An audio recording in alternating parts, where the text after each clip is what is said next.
Ассаламу алейкум ва рахматуллахи ва баракатух.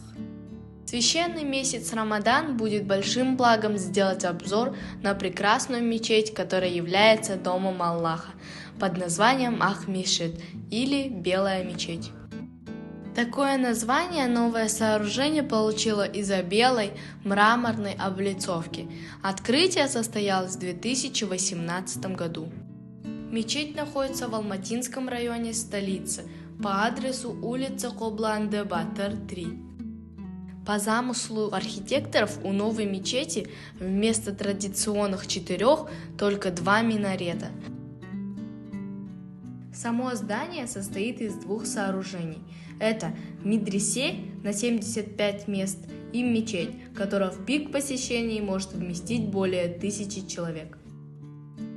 Традиционно столичная мечеть является не только местом поклонения верующих, но и центром единства, благотворительности, общественного согласия, добра и братства народов Казахстана. Под большим куполом располагается 99 имен Аллаха. В интерьере сооружения преобладает белый цвет, дополненный золотистыми надписями и орнаментами.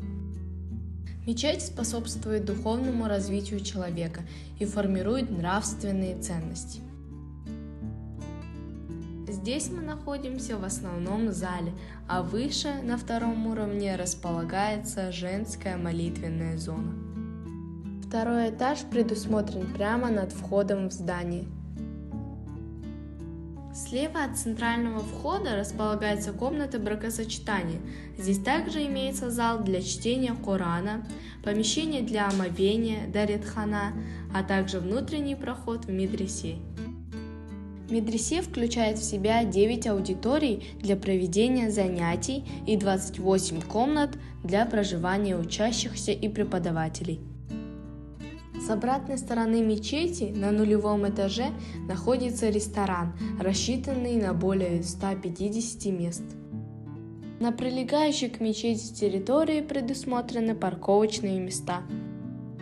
Ораза кабыл болсын. Пусть священный месяц Рамадан принесет вам милость и благословение Аллаха. На этом мы завершаем наш обзор. Подписывайтесь на наш канал, ставьте лайки. Ассаламу алейкум ва рахматуллахи ва баракатух.